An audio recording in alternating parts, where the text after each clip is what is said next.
আরেকটা বিষয় আছে মাননীয় স্বরাষ্ট্রমন্ত্রী, আমাদের দেশের মাদকের সবচেয়ে বড় চালান সোনার বাড়ির আশেপাশ দিয়া কক্সবাজার টেকনাফ।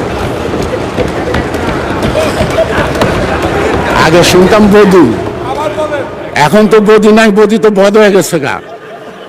এখনকার ওইখানকার দায়িত্বটা কে নিছে? বাড়ির আশেপাশের লোক। স্বরাষ্ট্রমন্ত্রী তো চেনার কথা। এতদিন ওই দিক দিয়ে মাদক আসা বন্ধ হতে উচিত ছিল। আইন দেওয়া কোনো কিছু হয় না, আইন কার্যকরী করার জন্য সাহস লাগে, সৎ সাহস লাগে, ইচ্ছা লাগে। সুতরাং আমাদের একটা বড় চ্যালেঞ্জ এখন বাংলাদেশে মাদক আসক্ত। এই আমার এলাকায় মানে ঢাকা ৩ একটা হসপিটালের সাইনবোর্ড লেখা আছে, আমাদের মাননীয় সাবেক মন্ত্রী মোশাররফ ভাই তার নাম লেখা আছে, এখানে উদ্বোধন করছেন এবং আমানুল্লাহ আমান সাহেব উপস্থিত ছিলেন। একটা স্টোন আছে, 10 শয্যা বিশিষ্ট একটা হসপিটাল, পুরা মাদকে আক্রান্ত, মানে রুগীও নাই, ডাক্তারও নাই, দারোয়ানও নাই, মাঝে মাঝে খুন হয়।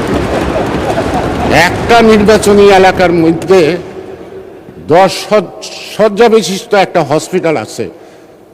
কি গর্ব আমাদের, কি অহংকার, আমরা কত আগাচ্ছি, কত কিছু করে ফেলেছি দেশের জন্য। যেখানে আদমশুমারি অনুযায়ী লোক সংখ্যা হল 6 লক্ষ, 6.5 লক্ষ, কিন্তু বেসরকারিভাবে 15 লক্ষ লোকের উপরে বসবাস একটি আসনে, ঢাকা 3-এ। সেখানে একটা হসপিটাল আছে, তার মধ্যে মাদক আসক্ত।